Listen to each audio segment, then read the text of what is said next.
Hey guys, Cade here. Thanks for tuning into this week's video.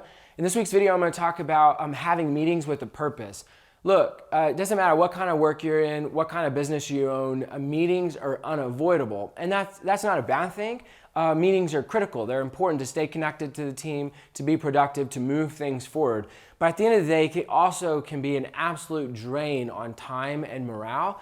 And all of you listening to this video probably have horror stories of meetings that have gone wrong, or meetings that are a waste of time, or meetings that have too many people in them that shouldn't be there, whatever the case is. And so I want to talk about a few best practices around making meetings purposeful. I had the privilege of meeting a guy named Clay Johnson, who was the chief of staff for President George W. Bush. He was his chief of staff, or on his staff as governor of Texas, and then he was also his chief of staff for a long time during his presidency.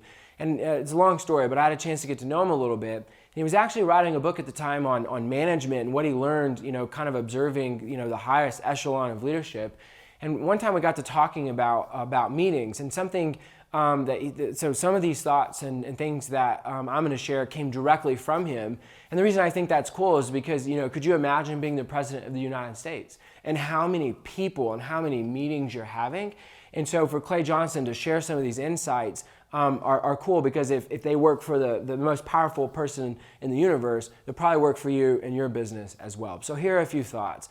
Number one, the very first thing that you should do is evaluate whether a meeting is even necessary in the first place. And so before you fire off that email to 10 people on your team or to whatever, actually ask yourself the question, is this a meeting? Is this need I have? Is this thing I want to accomplish worthy of a meeting? Or could it be accomplished by a quick email? Or could it be accomplished by a 5-minute phone call with one person versus an hour-long meeting with 10 people? And so the very first thing to ensure that a meeting is necessary and that it's purposeful is the meeting necessary in the first place? And just getting in a good practice of asking yourself that every time you're going to establish a meeting with your team, I think will help. The second thing is, does the meeting need to be in person, or could it be over Zoom? Now this is very practical, but if you have people traveling into a meeting with people outside of your company and other places, could you just have the same exact meeting but online, on video, over Zoom, and help make that meeting more efficient so people don't have to drive, they don't have to leave, they don't have to leave their office, or whatever the case is. Now, some meetings, it's unavoidable, you need to meet in person. But again, it's a good practice to ask yourself, could this meeting be online? It's a click of a button, you have the meeting and it's done. Or if it's people outside of your company or from different offices, is it really necessary that they all commute to the meeting? You have this typical obligation when it's face-to-face to have small talk, so that chews up 20 minutes, then you have the meeting and it meanders on, then everyone goes their separate way. Or could you have a click of a button, you're on Zoom, you're straight to the point, you're producing the results you need in the meeting, and you're moving on. So again, just something to consider.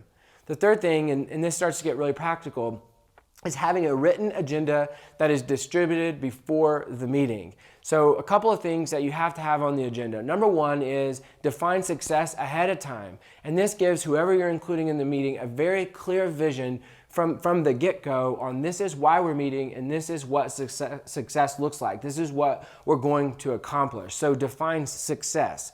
The second thing about the agenda is identify the essentials. So something that Clay shared with me is that a meeting should typically be around discussing and deciding on decisions, and also, around decisions and making decisions and discussing really critical matters, not just informing people of facts. And if you think a lot about meetings that you're in, a lot of it's just kind of information. It's not necessarily built around making decisions and discussing really key issues. And so make sure that in your agenda, it's around those things and you're organizing your meetings around critical matters and not secondary matters. So very practical, but really critical to think of when you're putting together an agenda. Another thing to think about regarding meetings is only including people that are essential contributors to the meetings. There's several kind of volunteer things that I'm a part of, and I'm always blown away when I'm a part of these meetings, because there will be 20 people in the meeting and only 3 or 4 or maybe 5 or 6 people will actually be talking. The rest of the time, most of the people are just kind of sitting around the edges and they're just there. They're not contributing anything, they're not talking, they're not collaborating, and it's not their fault. I think they're forced to come to this meeting. But one of the things you can do when you're establishing a meeting is really think through critically who are the essential contributors to whatever it is you're trying to accomplish, and only including them. Don't just ask people or force people to come in just so they can listen, just so they can hear. Make sure that the people there are essential to accomplishing what you need to accomplish. One good rule of thumb for meetings is, if you have regular meetings, who's talking, who's contributing? And if you're a part of a meeting and there's people in there and they're never talking, then there's a good chance they don't need to be in the meeting in the first place. And so it's a good way to get a good feel for who should be in meetings and who shouldn't. The very last thing would be to consider next steps and action items after the meeting. If you have a meeting and you don't send an agenda ahead of time that's very organized, that's airtight in terms of what success looks like and what you're trying to accomplish, or if you have regular meetings and those meetings don't end with very clear actionable items, then you're wasting not only your time but everyone else's time because there's no tangible result of the meeting. There's no next step. There's no how are we going to go from where we are to where we want to go. And so again, this is very practical, but make sure that at the conclusion of your meeting, whether it's in written format, whether it's in the meeting itself, whether it's a follow-up email afterwards, that you're always focused on action. What did we accomplish in this meeting? How does it translate into actionable items? Who's accountable for them? Who's responsible for them? When do we want to have them done? So that things don't end up just lingering and you're creating a meeting to discuss the exact same things. So I hope this is helpful. Meetings are essential, but they can be an absolute drain on time and resources and morale. So hopefully this will help you think more critically about meetings moving forward.